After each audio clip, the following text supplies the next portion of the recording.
Uhali gani mpenzi mtazamaji wa channel yako hii pendwa kabisa ya michezo.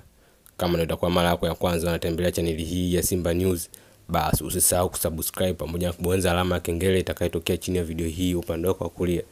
Bwana, mwishoni mwa msimu huu goalkeeper hodari kabisa wa klabu ya Simba na timu ya taifa ya Tanzania, hapa sio mwingine bali tunamzungumzia Aishi Salum Manula, atakuwa yuko free, na hivyo klabu yote inaweza kumsajili kwani atakuwa anamaliza mkataba wake ndani ya viunga vya wekundu wa Msimbazi Simba, huku klabu hiyo ya Simba Sports Club ikimwambia mchezaji huyo ya kwamba hivyo mwishoni mwa msimu huu haitomuongeza mkataba mpya, hivyo angepaswa kuondoka akatafuta changamoto mpya sehemu nyingine. Ikumbukwe Aishi Manula alijiunga na wekundu hao wa Msimbazi mnamo mwaka 2017, na baada tu ya kujiunga na klabu hiyo alisaidia klabu hiyo kurejesha makali yake katika ligi ya ndani, kwani alisaidia klabu ya Simba Sports Club kutwaa taji la ligi kuu Tanzania bara mara 4 mfululizo.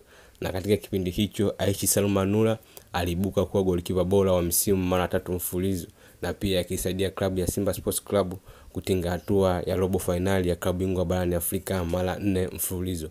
Hivyo Aishi Manula alikuwa golikipa hodari kabisa, na Watanzania wote tulikuwa tukiamini kwamba yeye ndo namba moja kwa kucheza kwa kuwa golikipa bora kwa hapa Tanzania. Hivyo ni mechi moja tu ambayo Aishi Manula imemshushia thamani yake ndani ya kikosi cha Simba, na hivyo klabu ya Simba ikalazimika kwenda kumtafuta golikipa mwingine nje ya mipaka ya Tanzania. Hatimaye klabu ya Simba ikampata golikipa Pimpin Kamara ambaye kwa hivi sasa ameziba vyema pengo la Aishi Manula.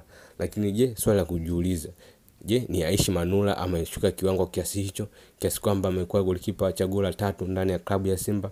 La hasha, hapana. Ni figisu za viongozi wa klabu ya Simba, kwani Aishi Manula chini ya juu ya magolikipa wake kuna Ali Salim, ambaye kwangu mimi naona Aishi Salum Manula amemzidi kiwango Ali Salim, huku golikipa namba 1 wa klabu hiyo Pimpin Kamara tunaweza tukasema tunaweka level moja magolikipa hao, kwani wote ni wazuri.